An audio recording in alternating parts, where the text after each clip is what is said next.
Rien de mieux pour avoir un grand angle sur ce qui nous entoure avec Jean-François Caron. Salut Jean-François. Salut, ça va? T'as quitté Montréal? As-tu pleuré? Non, non, ça allait.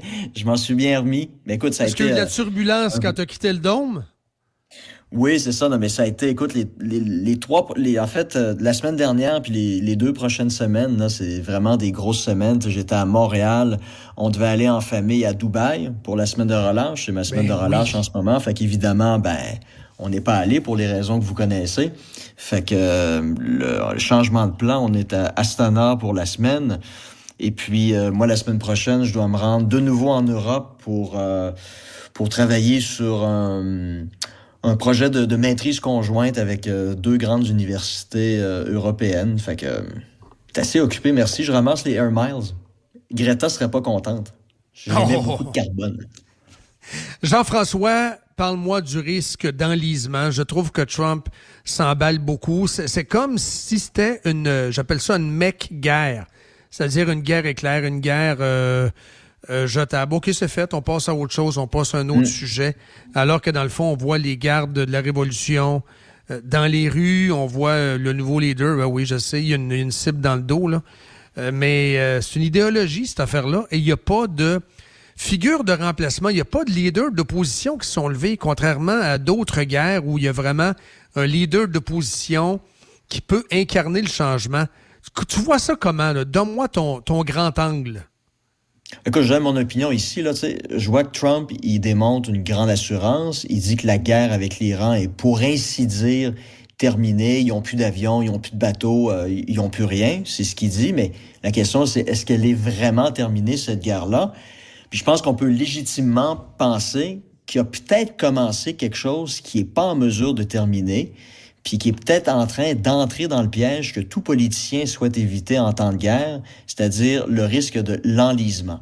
Parce que Trump, là, je pense qu'il pensait que tout serait réglé en quelques heures ou quelques jours, qu'il y aurait un effondrement du régime en tuant Khamenei, qu'il y aurait une révolte populaire, puis bingo, bref, que ça serait à peu près aussi facile que ça l'a été au Venezuela. Mais ce qu'on est en train de se rendre compte, c'est que le régime des Mollahs est beaucoup plus résilient qu'il croyait. Puis la résilience du régime des Mollahs, c'est le plus grand piège de Trump, parce que eux, leur objectif, puis c'est tout à fait possible qu'ils soient en mesure de l'atteindre, c'est de résister le plus longtemps possible. C'est l'as de pique qu'ils ont dans leur manche, donc de faire en sorte que l'Iran devienne une espèce de bourbier politique pour Trump, pour différentes raisons. Donc souvenez-vous, l'appui pour la guerre en Iran, elle est très faible aux États-Unis. Quand on regarde les sondages, il y a une majorité des Américains qui sont opposés. L'autre chose, dans l'esprit de beaucoup d'électeurs MAGA, Trump est en train de nier ses promesses de 2024. Fondamentalement. C'est-à-dire C'est ça. isolationniste et s'occuper du pain et du beurre des Américains. Là, il est C'est ça. rendu Là, à mener la guerre dans la tête de MAGA. Là. Au Venezuela, là, il veut régler le cas de Cuba. Puis là, il veut régler le cas de l'Iran. Ça va à l'encontre de l'ADN de MAGA, là. ben oui, c'est pas ça qu'il avait promis. Tu sais, il avait dit America First, on va arrêter de s'ingérer dans des conflits à l'international. Puis mon objectif, c'est de régler tous les conflits en 24 heures. Mais là, vous avez des figures de proue du mouvement MAGA, Marjorie Taylor Greene, Megyn Kelly, puis des représentants républicains qui ouvertement là, critiquent Trump pour ses décisions entreprises depuis les 2 derniers mois. Avec un Puis on soupçon rappelle maintenant aussi la d'antisémitisme, toutefois. J'aime pas beaucoup. Moi, je pense qu'on devrait pas tous les mettre dans le même panier. Comme Kelly, Tucker et l'autre, là, l'espèce de cinglé qui a été mis au monde Taylor par... Greene. non, ouais, non, pas elle. L'autre, là, c'est une Afro-Américaine qui disait à peu près n'importe quoi, là. Je me souviens plus de son Oui, nom, Candace oui, Owen, c'est Candace ça? Owen, Ouais. exact. Moi, je les mettrais pas toutes dans la même chorale. Parce qu'il y en a, pour certains, qui tiennent un discours très anti-israélien, ce qui n'est pas nécessairement le cas de Green. Mais je suis ton propos, là. Ça C'est ça. craque. C'est ça, ça craque. Puis là, les gens commencent aussi à rappeler la fameuse citation de J.D. Vance en 2024 qui disait « Si vous voulez que vos enfants soient envoyés à la guerre et se fassent tuer dans des guerres de globalistes, ben votez pour Joe Biden. » Alors, je veux dire, il y a quand même, il y a 7 morts, il y a 7 soldats américains Oui, qui ont été tués oui, oui. par les Mollahs. Tu sais, Et il y en c'est pas aura des d'autres. centaines, des Du propre centaines de aveu de morts. Trump en point de presse. Il y en aura d'autres. dit-il. Il y en aura d'autres. Donc, déjà, l'appui à la guerre est en deçà de 50%, parce que les Américains comprennent pas. Pour eux, l'Iran les a pas attaqués. Tu sais, c'est complètement différent de l'Afghanistan ou de l'Irak en 2001, 2003, parce que là, c'est Al-Qaïda nous a attaqués. Oui. Il y avait un ralliement autour du drapeau, autour de Bush. Donc, les Américains étaient prêts à ce moment-là à faire des sacrifices, mais ça sera peut-être pas le cas dans ce cas-ci. Mais est-ce que Casus Belli, ce qu'on appelle dans le jargon, dans ce cas-là, lui et l'argumentaire de Trump et des Trumpiens, c'est qu'ils ont déclaré la guerre aux États-Unis en 1979 avec la prise d'otages. Est-ce qu'il y a casus belli? Est-ce qu'il y a une cause de guerre qui justifie l'intervention selon toi? Non, parce qu'ils n'ont pas tué 4000 personnes en septembre 2001. Donc, dans l'esprit des Américains, peut-être officiellement, leur pays est en guerre, mais psychologiquement, c'est un pays qui est loin, c'est un pays qu'ils connaissent pas, une région qu'ils connaissent pas. Puis même Ted Cruz, il savait même pas c'est quoi la population de l'Iran quand Tucker Carlson lui avait posé la question. Tu sais, c'est bien loin. Par contre, ce qui va être beaucoup plus proche dans l'esprit des Américains, puis ça, c'est la bombe nucléaire des Mollahs, c'est le prix de l'essence à la pompe. Parce que le détroit d'Ormuz, c'est 20% de tout le pétrole mondial qui y transite. Oui. Puis là, c'est bouché, là. Il y a des problèmes d'exportation du pétrole dans la région. Puis vous allez voir, vous autres, là, en fin de semaine, vous allez recommencer à payer votre gaz 2 piastres le litre. Oui. Puis l'électeur américain, là, lui aussi, va commencer par être affecté par le prix de l'essence. Ça a commencé à 50 cents en moyenne. La hausse aux États-Unis, c'est en moyenne 50 sous le gallon. Ben, c'est ça, tu sais, c'est pas rien, là. Donc, tu sais, l'électeur américain, là, comme tous les électeurs dans le monde, il s'en sac de la démocratie puis des droits des femmes iraniennes. Ce qui lui importe, c'est l'argent qui lui reste dans les poches à la fin du mois. Puis là, ça commence à coûter 30 piastres de plus pour faire le plein avec son F-150, ben, il aimera pas ça. Puis ça va être facile de le convaincre que c'est la faute de Trump qui s'est engagé dans une guerre qui était complètement inutile. Puis il y a des midterms qui s'en viennent prochainement. On peut s'attendre à ce que l'édifice républicain commence à craquer encore davantage si Trump est en train de s'embourber dans un conflit dont il est pas capable de s'extraire. Parce que le problème, il a dit... Je vais pas négocier avec les Mollahs. Lui, ce qu'il veut, c'est un changement de régime. Mais le changement de régime, il arrive pas. Les Mollahs, ils restent en place. Même s'ils se font assassiner, il y en a un autre qui succède à celui qui vient d'être tué. C'est une idée de C'est comme peinturé dans le coin, en quelque sorte. Fait que, tu sais, des gens diraient, après avoir écrit son livre, The Art of the Deal, peut-être qu'il devrait passer au tome 2, The Art of Painting Oneself in a Corner. Ben oui, comment il peut se sortir de ça? Comment il peut sortir de ça? C'est sûr qu'Israël va continuer. Lui, sa rhétorique, ça va être « on a fait le travail, bonne chance Bibi pour le reste », mais un jour ou l'autre, il devra sortir de ça. Est-ce qu'il y a un danger de vietnamisation?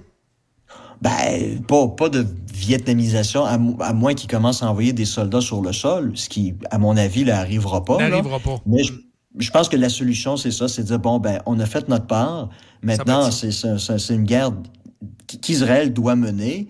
Oui. S'ils ont besoin de notre aide pour d'utiliser des bombes pénétrantes... C'est la seule issue, Jean-François. C'est la seule issue. Comment? C'est la seule issue qu'il a. La seule issue, oui. C'est la seule issue. Mais il doit s'en sortir le plus rapidement possible. Mais le problème, c'est que... Le problème, c'est le pétrole. C'est ça le cœur du problème. Puis on n'est pas en train d'entrer dans une nouvelle crise énergétique comme dans les années 70, mais si le conflit s'enlise, le détroit d'Ormuz, c'est 20% du pétrole mondial. Puis là... Aussi, c'est qui est tordu de rire face à cette situation-là?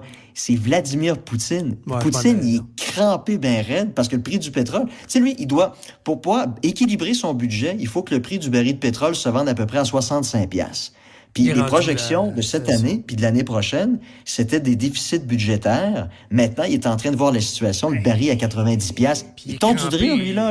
Il est enfin en mesure aussi parce que Trump parle comme Poutine quand Poutine parlait de l'Ukraine. Ben oui, quand Poutine analysait la situation. Je veux un changement de régime, c'est pas une guerre, c'est une opération spéciale. C'est des nazis, c'est des nazis. Fait que Trump, c'est je veux un changement de régime parce que c'est des ayatollahs. Islamo-fasciste, oui, il l'a dit, ça.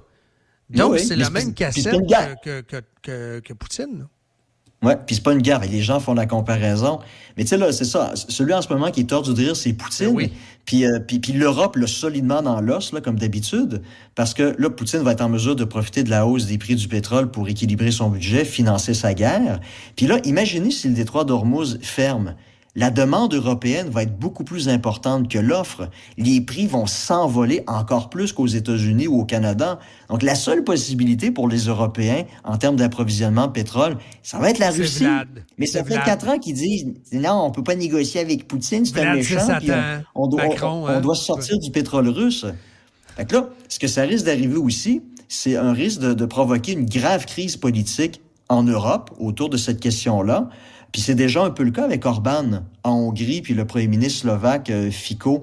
Tu sais, Orban, il y a une campagne, il y a une élection là dans à peu près un mois. Le scrutin, c'est dans à peu près un mois. Puis il y a certains sondages qui le donnent pas vainqueur. Fait que lui, il est en train de voir la situation, puis il se dit, moi, je veux remporter l'élection. Puis là, tu sais, Orban, il est littéralement entré en guerre contre Zelensky, puis contre l'Ukraine, là. Déjà, l'édifice européen est en train de craquer. Puis si tu rajoutes une espèce de crise énergétique où les prix du pétrole commencent à augmenter de façon dramatique en Europe, écoute, ça peut être une catastrophe politique pour les politiciens européens. L'union sacrée de la Grande-Bretagne et les États-Unis est en train de craquer aussi. Starmer qui a fait un fou de lui. Trump qui l'a clenché. Hey, ça va pas bien, là. Mais tu sais, à quelque part, les Européens, ils ont l'air stupides parce que tu sais, Trump les a pas prévenus de la guerre. Il attaque, les policiers, Starmer, Macron se réveille le matin, puis qu'est-ce qui se passe? Les Américains viennent d'attaquer l'Iran.